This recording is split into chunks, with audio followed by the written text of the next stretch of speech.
June 6, 1944, Canadian sector. Royal Winnipeg Major Lockie Fulton peered towards the beach from his landing craft. Somewhere under the boiling dust and smoke was the precise spot his D Company was supposed to land. Fulton wanted to find that spot. He wanted the company set down precisely where the arrow drawn on his map indicated it should be. Fulton could not believe the noise. All of the noise in the world, he thought. Suddenly, something started whacking the steel hull. Fulton realized it was German machine gun fire. Then you'd see this big spout of water come up, and it dawned on me it was artillery fire, and this wasn't going to be a surprise. The Germans were awake, and they were waiting for us. I think about this particular moment in history often, and I wonder that if it were presented to me today, would I be able to get in the boat? Would I be willing to make the kind of sacrifice that these guys did to liberate an entire continent? And if I were able to climb into the boat, would I have the courage to do my job? Or would I be frozen in fear, or cry for my mother, or even pee my pants? And I think the reason is the sacrifice that some people make can cause them to change the way they behave. And I want to talk to you today a little bit about this idea of sacrifice, and not just the big giant sacrifices of putting your life on the line, but small ones, little ones that you can do every day to improve the quality of your life and make sure that you're doing the right thing and being the right person and the kind of person that you need to be. So before we begin, I want to take a step back, way back, and discuss the story so far. So way back in the winter of last year, I got up here and I asked you, will you live your life like a pig when it comes to commitment? Because you can't tiptoe to success, and the only way to do it is to fully commit, like a pig on your breakfast plate. Don't be a chicken who just kind of shows up when it feels good or shows up when they've got time. Commit to everything you do. And I hope that lots of you embrace this idea. Maybe you even deleted Instagram or Snapchat, started spending more time on your studies, focusing on your goals. Or maybe you didn't, and that's okay too. I think we're missing a really big piece here about sacrifice, because you really can't commit to anything like a pig unless you understand this idea of sacrifice. So let's try and unpack it. But first, a test. Do you like marshmallows? I mean, who doesn't really? They're delicious. They're the perfect mixture of fat and sugar, and they are light and fluffy. And when you put a little bit of chocolate on them, smush them between graham crackers, wrap them in foil, and place them near a fire on a nice, starry, summery night, they are absolutely delicious. Scientists know that they're delicious, and that's why they take them and experiment on children with them. In a good way, of course. They take, 3, 4, 5, and 6-year-olds, and they put them into a room that's got no pictures or windows or anything to look at. All it has is a table and a chair. And on the table, they plop down a big old fat marshmallow. And they say to the kid, hey, listen, I got to go through some experiments. I'll be back in about 15 minutes. If you can just wait those 15 minutes and not eat that marshmallow, and it's still there when I get back, I'll give you 2 of them. But if you get hungry and you eat it, that's okay too. But try your best to see how long you can hold out. And so the scientist quickly shuts their door, and she runs upstairs, and she looks at the hidden camera and observes what the child is doing. The first thing that she notices is that, the kids will try to distract themselves. So they'll sit on their hands or whistle or try not to make eye contact with the marshmallow in an attempt to try not to eat it. And then, of course, there are the others who just grab it and gobble it right down. And the scientists come back after about 15 minutes, and if the marshmallow is there, they reward them with a second one, and if it's gone, they say that's okay too, and they let them go on their way. And about 15 years later, they call them back up and say, hey, could you come back in and fill out some questions. You remember that marshmallow test? And people say, oh, yeah. So they come back and they fill out a series of questions. And here's the amazing thing about this test. These are the results, and it's been repeated time and time again. You are 10 times, I'll say it again, 10 times more likely to be happier, to have more friends, to be successful in your job, to have a better outlook on the future, if you were one of the kids that didn't eat the marshmallow, that were able to wait that 15 minutes to get 2 marshmallows. And that doesn't mean that if you ate the marshmallow, you're going to be a failure. It just means that you probably have a little bit of an uphill battle to face. So scientists wanted to really identify what the causality is here, because, correlation doesn't always mean causation. And so they had to turn to neuroscience. And what they noticed about kids' brains is that 2 parts of them were having an argument while they were trying to resist the marshmallow. So the first was the hypothalamus, and the hypothalamus is this tiny little part that sits above the brainstem, and it regulates so many systems in the human body. So when you get cold and you start to shiver, that's the hypothalamus activating your shivering network. Same goes when you get hot and you start to sweat. If you get scared, if someone jumps out of the bushes at you as you're walking home in the dark and your heart starts to race, boom, boom, boom, boom, boom, boom, boom, boom, or you wake up from a bad dream and your heart's racing, the hypothalamus is doing all of this action without any input from anywhere else in the brain. So the hypothalamus, when you're scared, starts pumping chemicals into your system like cortisol, so you can get quick energy, and adrenaline, so you're alert. And the reason it does this is because the other part of the brain that it's arguing with, the frontal lobe, is the part of the brain that's human, and that's the part that's really spending time to think about the world around yourself. And so the frontal lobe takes a little longer to come to decisions because it's taking all the inputs from around it, from your eyes and from your nose, and it's saying, should we do this? Should we eat the marshmallow? And so when given instructions like, don't eat the marshmallow for 15 minutes, the frontal lobe is saying to the hypothalamus, look, we can wait 15 minutes. It's not that long. It's like a quarter of a period in school. And the hypothalamus just sees this thing from in front of it that's dense in calories, and it's just saying, eat, eat, eat. And so the frontal lobe and the hypothalamus start sending signals to one another in this big argument. And if you eat the marshmallow before the 15 minutes, the hypothalamus wins. And if you eat the marshmallow, or you don't eat the marshmallow, the frontal lobe typically wins. And what they've noticed is that the kids who have the stronger connections between the two are likely more able to resist that temptation. So my question to you is, are you a marshmallow eater? Now, we have to take one thing into consideration here.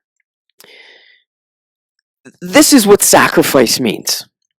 Sacrifice is just giving up something in the present, enduring a little bit of pain, enduring a little bit of suffering, so that you get something better in the future.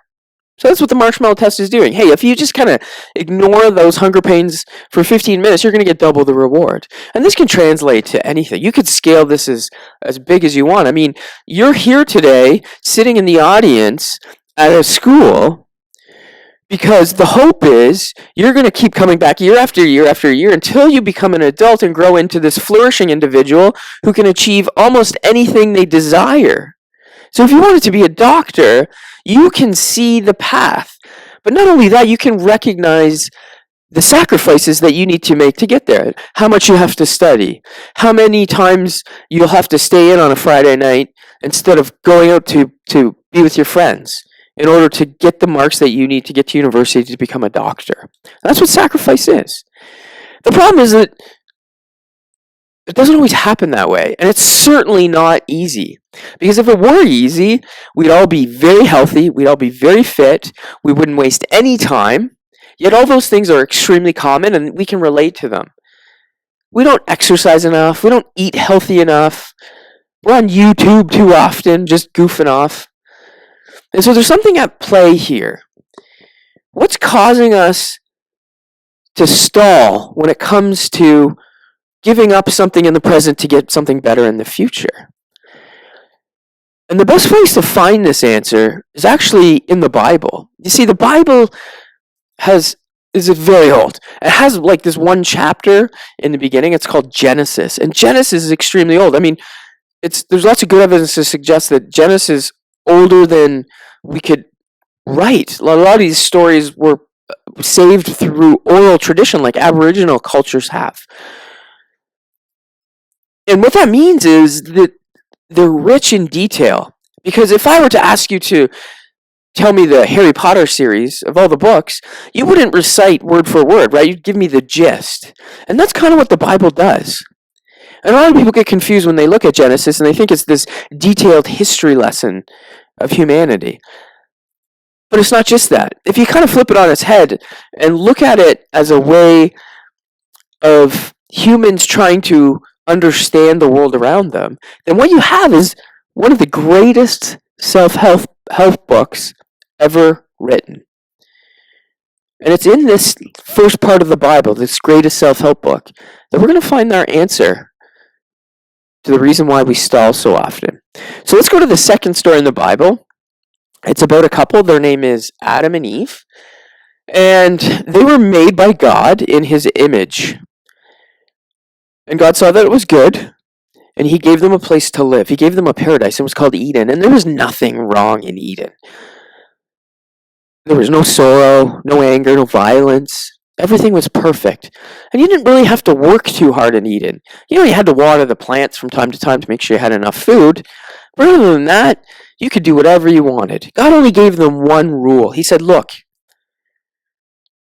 you can do anything in this garden. You can eat anything. But please don't go to that tree in the middle and eat the fruit there. That's the tree of good and evil.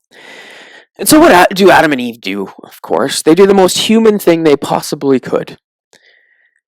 They race over to the tree to investigate, right? And this is just a classic example of human curiosity. And you'd know this if you have kids at home or you have younger brothers or sisters, that if you tell somebody not to go into a room or open a drawer or watch TV, that's exactly what they try to do. So Adam and Eve were acting very human early on. And so they go over to the tree and there's a snake hanging from it. And the snake engages Eve and says something to the effect of, you should eat this fruit. And in the Bible, it goes a little bit like this. The serpent was the craftiest of all the creatures the Lord had made. So the serpent came to the woman. Really, he asked, none of the fruit in the garden? God says you mustn't eat any of it? Oh, of course we may eat it, the woman told him.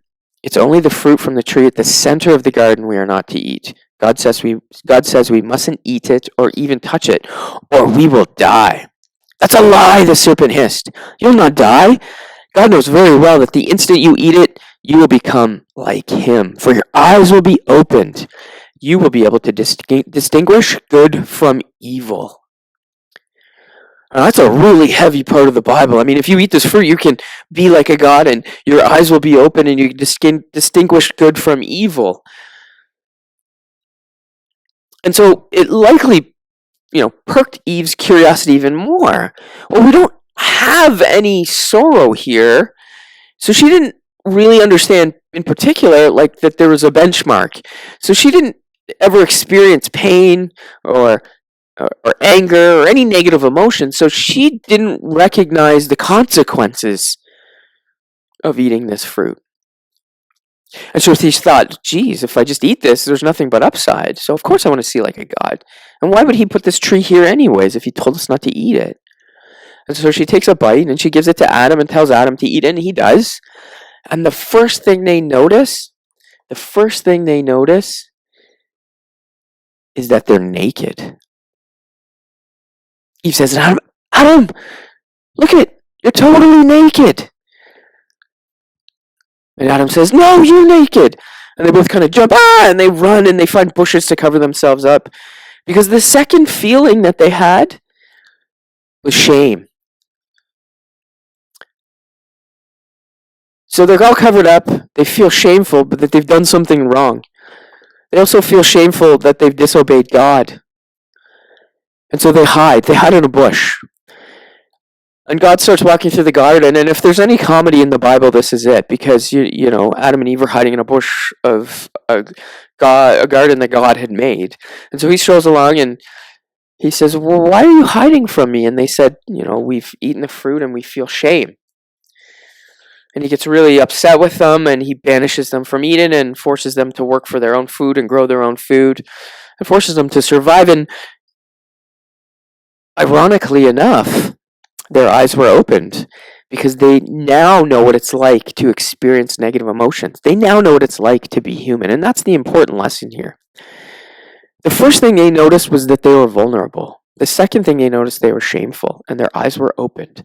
And that nakedness part is really interesting because it's not just physical nakedness, it's emotional nakedness. And what does that mean?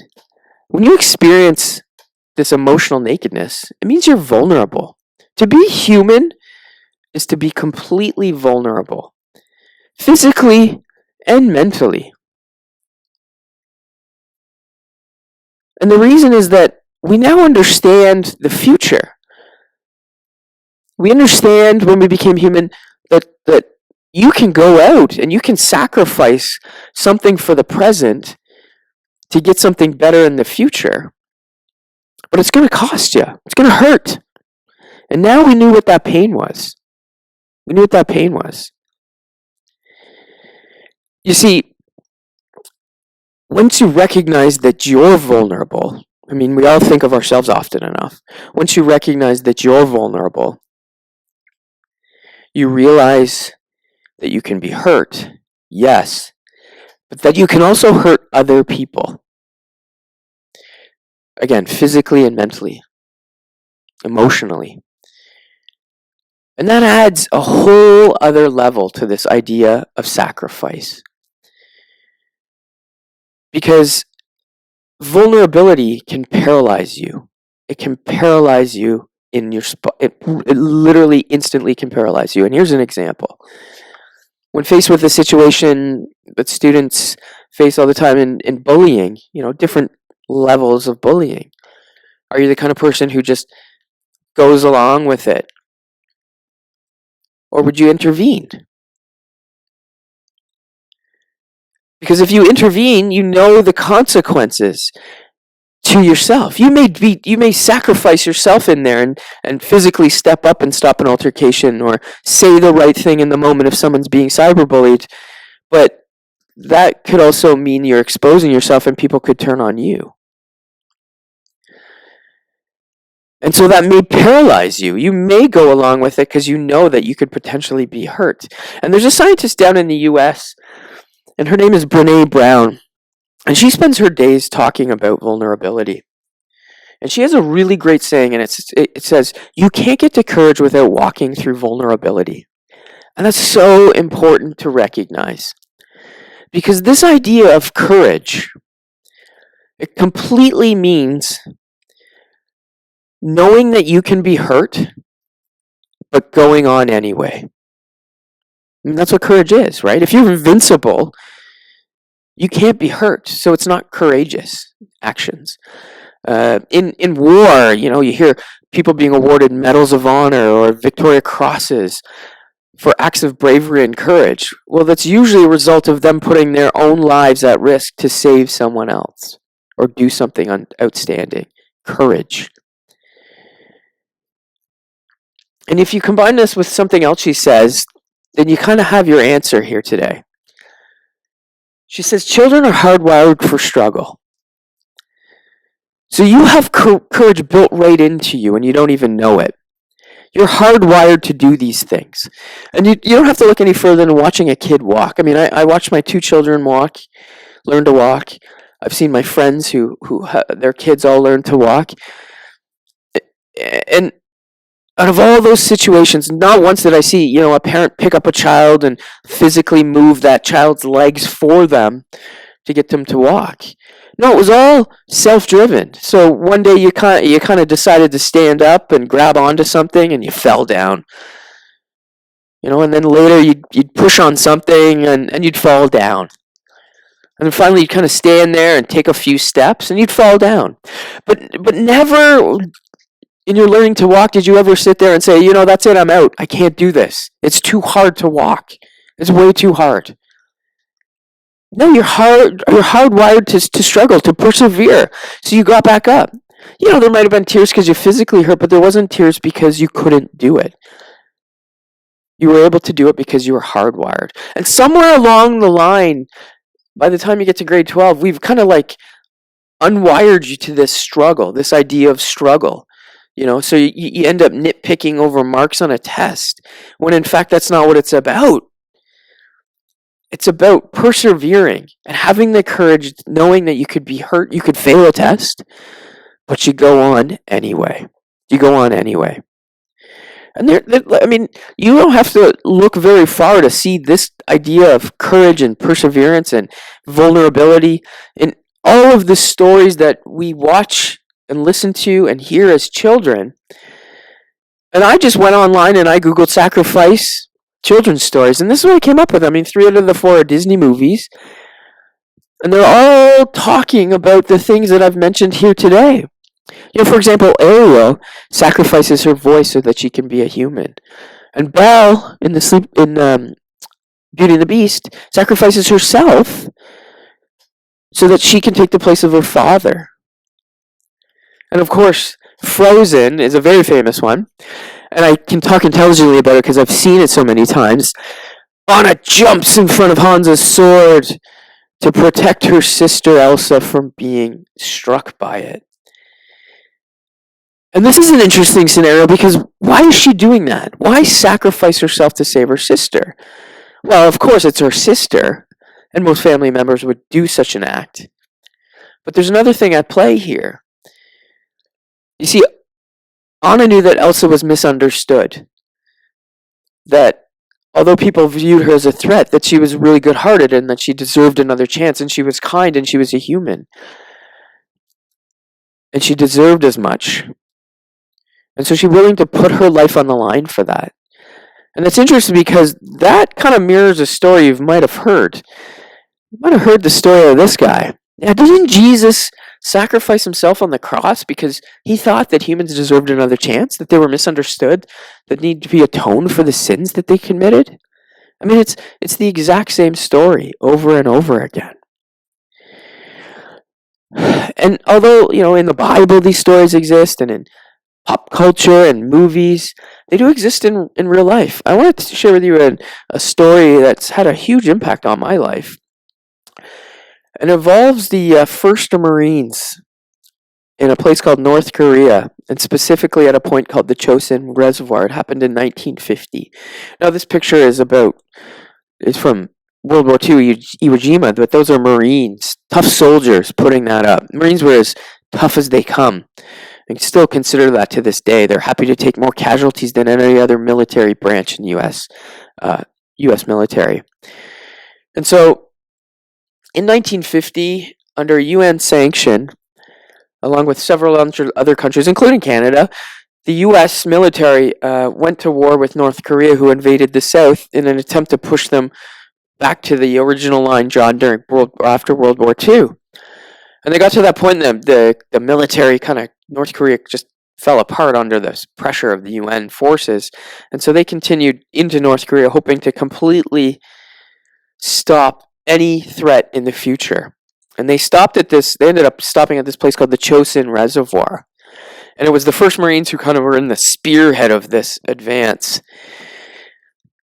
And they paused. They didn't know what to do. Should they take over all of the Korean Peninsula and set it up as a capitalist society, a democratic society? Or should they pull back to the original start line? And China at the time, under Chairman Mao, sent a warning, multiple warnings actually, said, listen, you guys are getting way too close to my borders, and we don't want democratic capitalists this close. We've got our own problems to deal with. Please retreat back to the original start line. And so they were thinking about this, and they ended up deciding to move forward, but before they could, China intervened. And on one cold night in November, a couple of Marines were dug into the side of the hill, and one Marine said to the other, hey, do you hear that? Do you hear that music playing? Is that a trumpet? They heard another one. Yeah, there's another one, and another one. And what they were hearing is bugles. The bugles were followed by these flares that shot up to light up the night sky, which was the indication that the Battle of the Chosen Reservoir was about to begin. 750,000 Chinese troops stormed out of the North Korean mountains, some of them without weapons or shoes. Because this isn't the modern Chinese army that was fighting. This is Chairman Mao's army.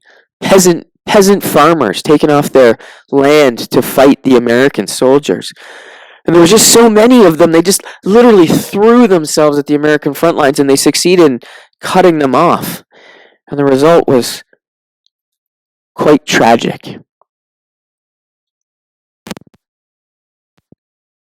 Chinese recognized the fact that East Hill was the key. So they really concentrated it that night. We were at the bottom to halfway up the hill, and not with infantry. We had engineers, artillerymen, cooks and bakers, whoever we could gather. You have to do it. You have to hold it.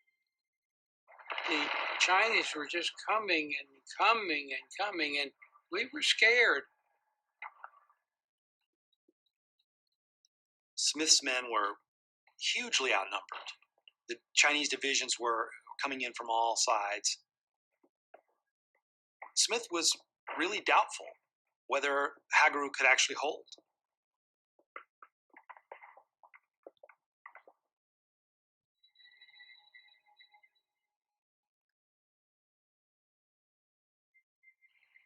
I flew up over the reservoir on the east side. I could see every movement on the ground. The Chinese were coming down the ridge line and attacking this army unit on the road. And I watched them gradually being overwhelmed.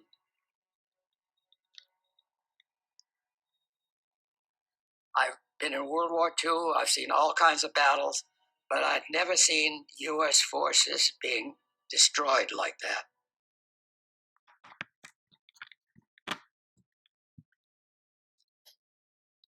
So, word got back to the States very quickly about this perilous situation that the 1st Marine Division was experiencing. And Time Magazine sent a reporter over, and they flew him into the surrounded Marine Division to take some photos and gather some stories. And he was walking around, and he noticed one Marine kind of off in the distance by himself, just kind of staring into space, like the 40-yard stare. And he was trying to open a can of beans and fumbling around with it. So he walked over to him and said, "Hey, soldier, what's your name?" And the soldier just ignored him, pretended he wasn't there, and kept fiddling with his beans. So he snapped a picture of him and was about to turn away when he realized, I think this guy's got a story to tell. So he went back and he stuck the mic right in the guy's face. And he said, "Hey, soldier, what do you want for Christmas?" And after a moment, the soldier broke his stare with the sky, looked him directly in the eyes, and said, "Give me tomorrow." And this little sentence in this situation has had such an impact on my life because it's so true. You see, number one, you're tougher than you think you are. And when life beats you down and you think you're on the ground, getting kicked, you can still persevere. And sometimes all you need is another day. Just give me one more day. Sometimes a good night's sleep can reset everything, all perspective in your life. Because you're tougher than you think you are. You can endure. And number two, I really dislike when people suggest that you need to live like there's no tomorrow. It's completely inaccurate because we're not wired that way. We're wired to see a goal and go after it. And if you ever had a bad day and that's all you thought that there was, goodness, your outlook on life would just completely change for the worst. And so when bad days happen and you still have that goal in the distance, it's just one day. Give me another day to get through it. Give me tomorrow. And that little saying has proven me well over the years, because I've made a life of just showing up. I'm 5'7" in heels. I don't particularly think I have any athletic ability. I don't particularly think I'm the smartest guy on the block. But somehow I've been able to endure by just showing up. So when I got cut from sports teams and plays and didn't get into positions I wanted in student council, I was told all these things. You're too fat, you're too short, too inexperienced. Time and time again, I was told these things. And they had a negative impact in me, of course. I'm not invincible. I would go home sometimes after being cut from a sports team, absolutely devastated. And my mom, in her infinite wisdom, was able to recognize this. And she's a philosopher. I only notice these things, when people are gone. Do you recognize it? But she used to say to me, she loved country music. And she used to tell me about this song by Leanne Womack called I Hope You Dance. And she used to say, look, you showed up and you did your best, and at least you had the chance to do it. Because not everyone's even going to get the chance to hang with people this long. Be proud of yourself. There's a line in the song that says, and when you get the choice to sit it out or dance, I hope you dance. This is the same idea of getting in the boat or not eating the marshmallow. So if you had the choice, would you get in the boat? If you had the choice, would you not eat the marshmallow? Would you dance if given the choice? Because sacrifice involves understanding that you're vulnerable, that you could be hurt, but you act anyway, and that sometimes it's not always going to work out. And that's why you need tomorrow. And a personal story in particular on this subject is when I decided to become a teacher. You see, in my 20s, I had a career and it was going fairly well, but the universe was calling to me to be a teacher. I always felt that. A lot of time I was able to ignore it, but it was calling to me. And one day I decided to give in and say, you know what, I wasn't happy with my job. I'm going to go and be a teacher. And I wrote this blog post about 10 years ago, just explaining how unhappy I was in my life and how unfulfilled I felt.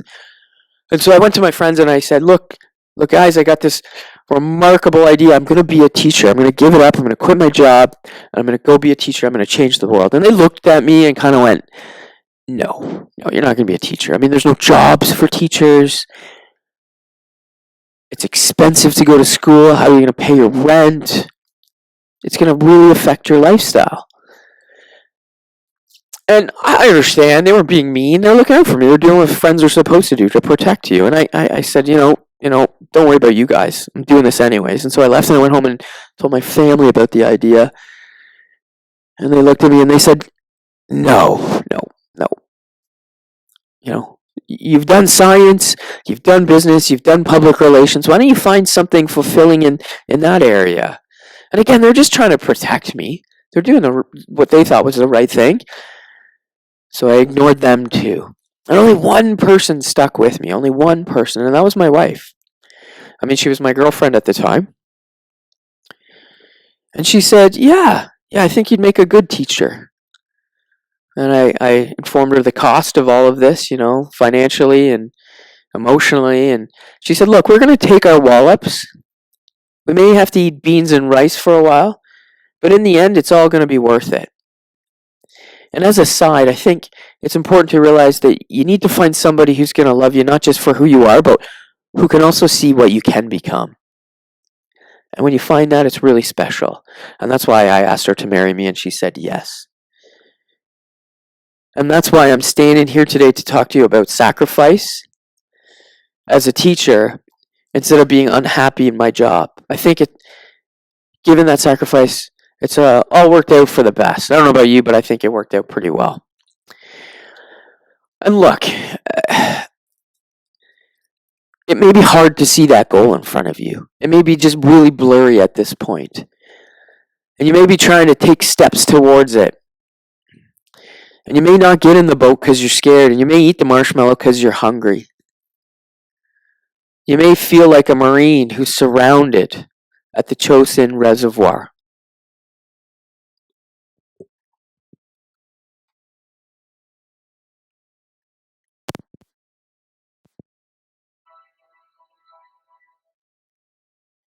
I prayed that night for the first time in my life. God, don't let me die. Not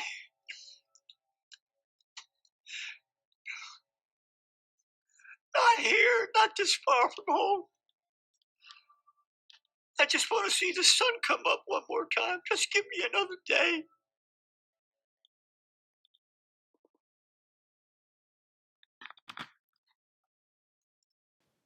And maybe you'll eat that marshmallow.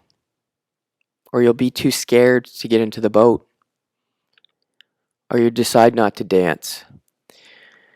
And it's in those moments you should find a quiet spot and whisper to yourself, "Give me tomorrow." Thank you very much.